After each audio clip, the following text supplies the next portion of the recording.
મહાદેવ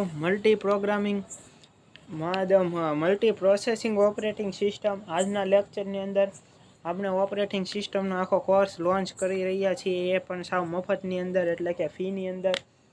ફીમાં તમારે એક પણ રૂપિયો દેવાની જરૂર નથી. તમને આ વિડીયોની અંદર કાંક ને કાંક જાણવા મળશે, શીખવા મળશે, પરીક્ષામાં ઉપયોગી થશે એવી હું આશા રાખું છું. આજે આપણે multi processing operating system start કરવા જઈ રહ્યા છીએ. તો આપણે જોઈએ તો multi processing operating system is a type of operating system. Multi processing operating system છે એ એક કેવા પ્રકારની ઓપરેટિંગ સિસ્ટમ છે in which more than one CPU is used for the execution of resources. આની અંદર એક કરતાં વધારે CPU હોય છે, એનો ઉપયોગ કરવામાં આવે છે. એટલે કે આમ ફિઝિકલી રીતે તો ન થાય, પણ આમ તમે કહી શકો તો ઇન્ટરનલ રીતે તે કેવું રીતે કામ થતું હશે. એક્ઝિક્યુશન વખતે આને આ રિસોર્સ દેવામાં આવે છે, એટલે કે છે. It betters the throughput of the system. આ છે આપણને એ આપણને પ્રદાન કરે છે. કોણ? આ જે મલ્ટી પ્રોસેસિંગ ઓપરેટિંગ સિસ્ટમ છે તે. મલ્ટી પ્રોસેસિંગ ઓપરેટિંગ સિસ્ટમને આપણે એક ફિગર દ્વારા સમજવાનો પ્રયત્ન કરીએ તો CPU આની અંદર 3 દર્શાવેલા છે, પણ 3 કાંઈ CPU તો હોય નહીં, પણ ડાયાગ્રામની અંદર સ્ટેન્ડિંગ થાય તે માટે આયા દર્શાવવામાં આવેલા છે. તો CPU પહેલા CPUની અંદર રજિસ્ટર અને કેચ મેમરી હોય છે. બીજા CPUની અંદર પણ રજિસ્ટર અને કેચ મેમરી હોય છે. ત્રીજા CPUની અંદર પણ રજિસ્ટર અને કેચ મેમરી હોય છે. અને આખી આ એક મેમરી હોય છે જે બધા સાથે ઇન્ટરકનેક્ટ હોય છે, અને તેની દ્વારા કામ વહેંચવામાં આવે છે CPUની અંદર. આમ તમે સમજી શકો કે એક પ્રોસેસ હોય છે તે હોય છે આપણી આની અંદર મલ્ટી પ્રોગ્રામિંગની જેમ કામ નથી થતું. આને એક ચોક્કસ ટાઈમ માટે છે ને બધી પ્રોસેસને ડિવાઈડ કરવામાં આવે છે. એક પ્રોસેસને થોડાક સમય સુધી એક્ઝિક્યુશન કરવામાં આવે છે. એની જરૂરિયાત ન હોય અથવા તો જરૂરિયાત હોય તો પણ તેને ઘડીક સમય માટે સ્ટોપ કરવામાં આવે છે. પ્રોસેસ હોય છે તેને એક્ઝિક્યુશન તરીકે લેવામાં આવે છે.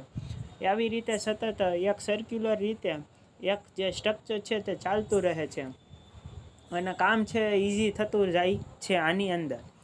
અને ધીમે ધીમે છે પછી જરૂર ન હોય ત્યારે ફ્રી કરવામાં આવે છે.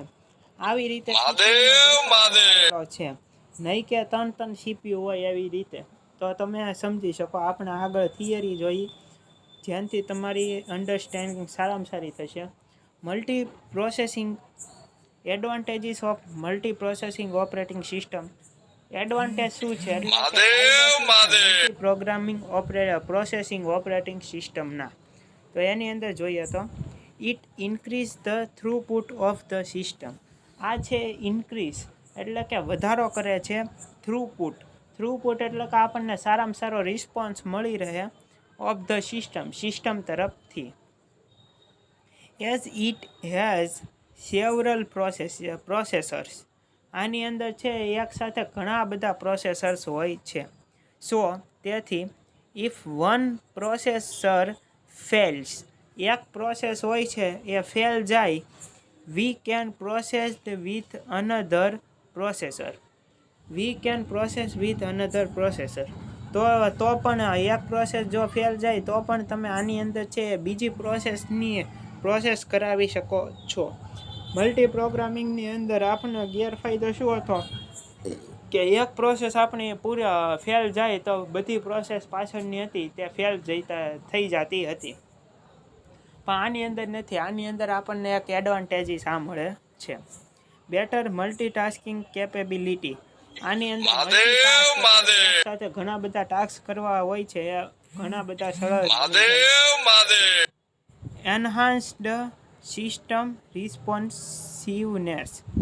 આની અંદર શું હોય છે? આપણો સિસ્ટમનો રિસ્પોન્સિવનેસ હોય છે એ એન્હાન્સ એટલે કે ઇન્ક્રીઝ થાય છે.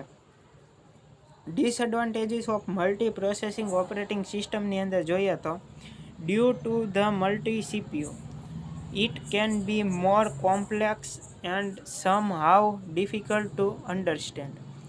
Due to the multiple CPU. આની અંદર મલ્ટિપલ CPUની જેમ એક કામ કરવામાં આવે છે. It can be more complex. આ હોય છે ખૂબ જ ઝાઝું કોમ્પ્લેક્સ હોય છે, ડિફિકલ્ટ હોય છે, અથવા તો મોટું હોય છે આનું સ્ટ્રક્ચર.